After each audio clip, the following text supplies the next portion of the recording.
What's going on, guys? Hope everybody's having a great day. Please do me a favor, smash that like button, and if you get anything from this video, consider subscribing.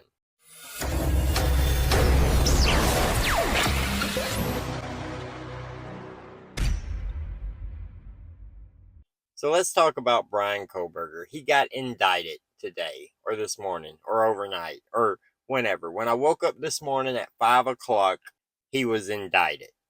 Now, that means that we no longer have the June 6th preliminary hearing that we've been waiting for to get information about the case. Because, with the gag order and all the shady stuff going on, we haven't had much information. But we were going to get information at the preliminary hearing where the prosecution would make its case against Bryan Kohberger to the judge. Possibly Bryan Kohberger would plead guilty, but most likely Bryan Kohberger would try to make some type of case of why he was not guilty of this crime and that he should be exonerated.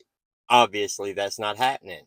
It's going to make a lot of people say, well, the police know they don't have much of a case. And since they don't have much of a case, they didn't want the public to hear how little they have, because then the public would expect them to keep looking for the criminal rather than go after this person that they're making a patsy out of. I'm not saying that's what I believe. I'm just saying that's what people are going to say about this.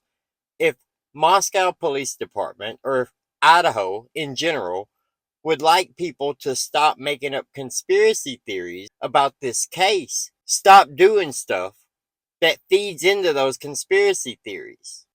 Why is there so much information coming out contrary to what the official narrative is? Why are there so many people who have so much other stuff to say? Why are there so many local people who say things about how the police department is dirty and how officers have been fired lately? Why is that like a narrative in this case?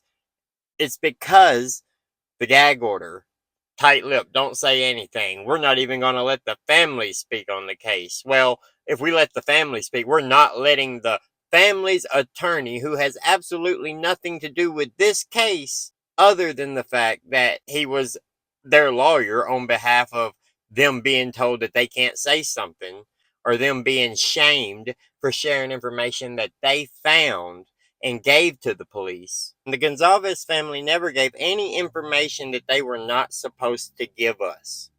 They never gave any information that the police told them in confidence. I don't understand that narrative of people who, well, they couldn't keep their mouth shut. They never said nothing. The police are being shady about the case all the way down the road. They were wrong about the year of the car, even though it seems like, according to the affidavits, that they were already on to Kohberger at that time and knew exactly what car it was. But instead of telling us a 2015 Hyundai Elantra, they said a 2011 to 2013 Hyundai Elantra. But they were already looking into Kohberger right then with a 2015. So if it was possibly a 2015, why didn't they just say 2011 to 2015? That way they could include their suspect. Or were they trying to make him feel comfortable, right? Make him feel like he wasn't a suspect. I know that's what a lot of people are going to say.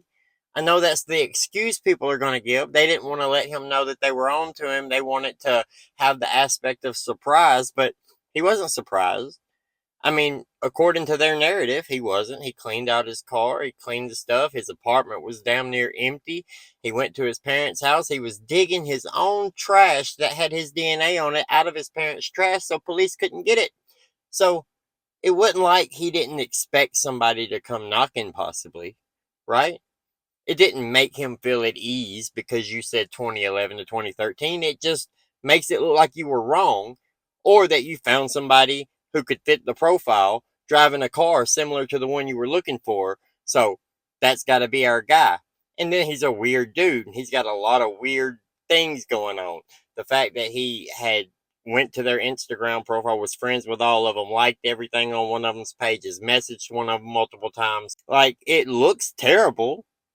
But is it substantial?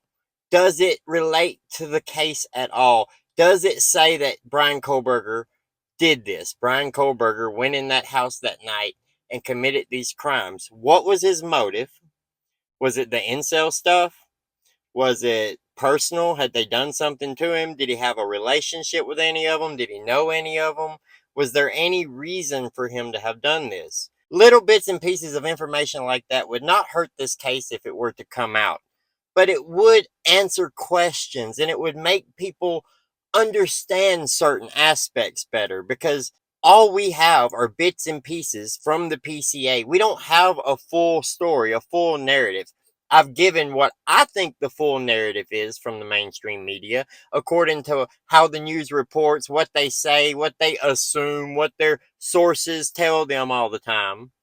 They think it's the incel narrative. They think Bryan Kohberger was obsessed with one of the girls, that maybe he got rejected. Maybe he was just a psycho stalker going in and committing something like this. They say that he planned it meticulously. He's a PhD student in criminology. He's got a master's in criminal justice. He's got an undergraduate degree in psychology and forensics.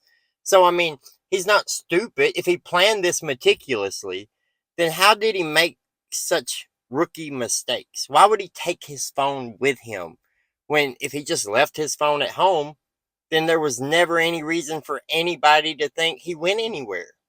I mean, sure, they could say, oh, he left his phone at home, but if his phone's at home, that's a defense, right? And he's planning meticulously. Think about this. And then when you go and you fight the family on being able to speak, fight the family on their lawyer being able to speak, and keep this non-dissemination order in tow, and act like you think that you're going to be able to take this high-profile case that's not nationwide attention, no, worldwide attention, and you're going to find a jury in a town of 30,000 people where 15,000 of those people go to the university where this happened. No, you're not. If you do talk about this case, there's still going to be plenty of people in Boise who could not have a clue what's going on with this case and serve on the jury. Still is.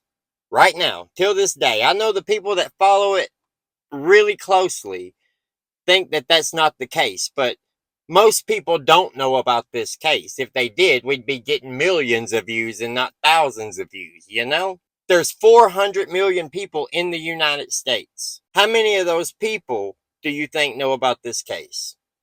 Let me know your answer to that down in the comments below. Like the video, subscribe to the channel to see more, hit that notification bell so you'll get notified every time I post. Have a great day, and we'll see you later.